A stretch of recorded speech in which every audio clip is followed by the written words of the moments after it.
I'm going to show you something so terrible that it made me lose sleep for 3 weeks straight.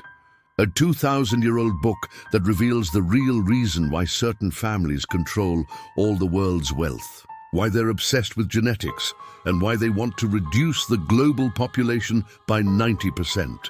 They're not human. They never were. And the proof has been hiding in plain sight since 300 BC. What you're about to learn will make you question everyone in power, every major corporation, every government decision. Because the Book of Jubilees doesn't just predict the future, it reveals that our present is being controlled by the descendants of giants. And they remember what happened the last time God tried to wipe them out. Before the flood, before Noah, before civilization as we know it, the earth belonged to them, the Nephilim. Hybrids created when 200 of God's most powerful angels defied heaven itself for human women.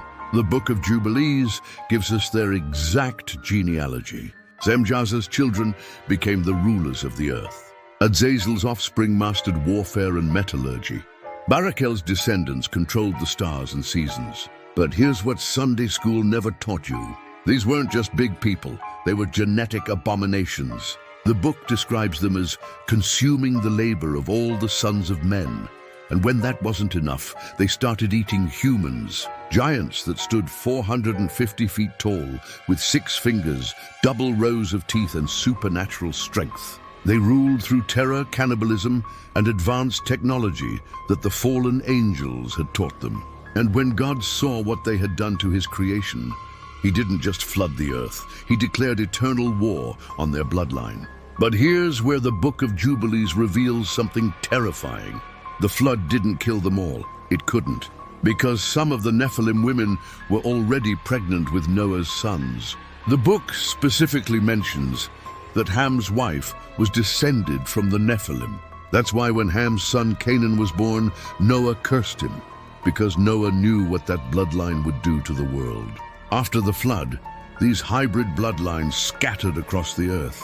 The book traces them to Babylon, Egypt, Canaan, and eventually to the families that would build the greatest empires in human history. But they learned from their ancestors' mistake. Instead of ruling through brute force and cannibalism, they would control through deception, through banking, through media, through religion, through science. The Book of Jubilees predicts that in the end times, the Nephilim bloodlines would return to power, that they would use technology to resurrect the same forbidden knowledge that corrupted the antediluvian world.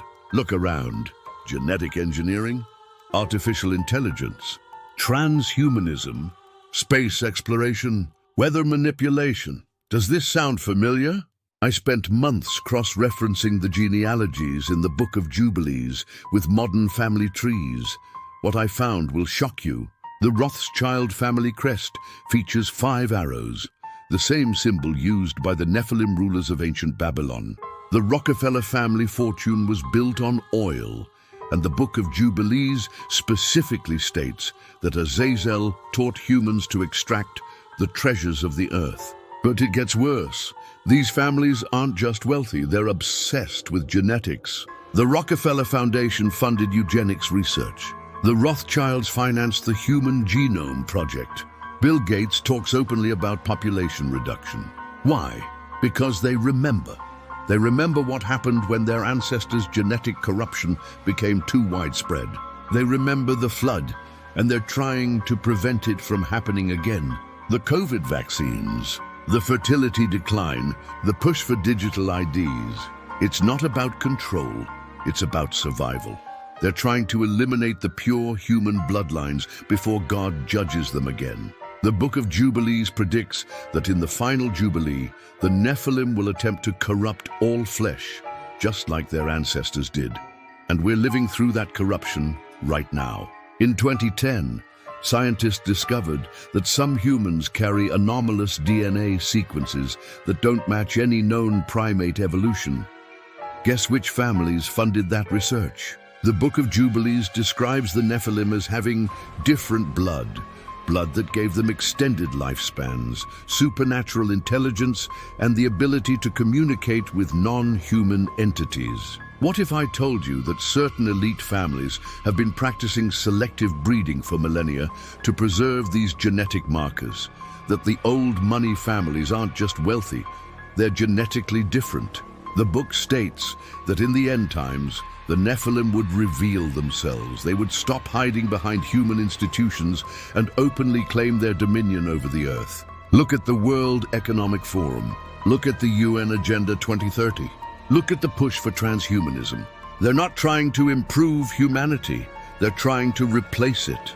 Because the Book of Jubilees reveals the final truth. The war between the seed of the woman and the seed of the serpent never ended. It just went underground. The book operates on precise 49-year cycles. We're currently in year 5,995 since creation. That means we have 5 years before the completion of the 6,000-year cycle. But here's the terrifying part. The Book of Jubilees predicts that in the final years, the Nephilim bloodlines will make their move. They'll attempt to corrupt human DNA through technology, create AI consciousness, and establish a one-world government. Everything happening right now, the pandemic, the digital currency, the climate agenda, the space race, it's all connected. It's all been planned for thousands of years. I have the genealogical charts. I have the genetic evidence. I have the timeline calculations, and I'm going to expose everything. The names, the bloodlines, the locations where they meet, the dates of their major moves. It's all documented in the Book of Jubilees. And when you see the full picture, you'll understand why they've been trying to suppress this book for 2,000 years. They're monitoring everything. They know who's waking up.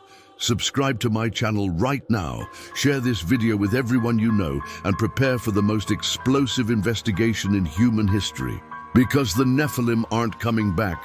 They never left. They just learned to hide behind human faces. The bloodline war continues, and humanity is losing. Subscribe for more.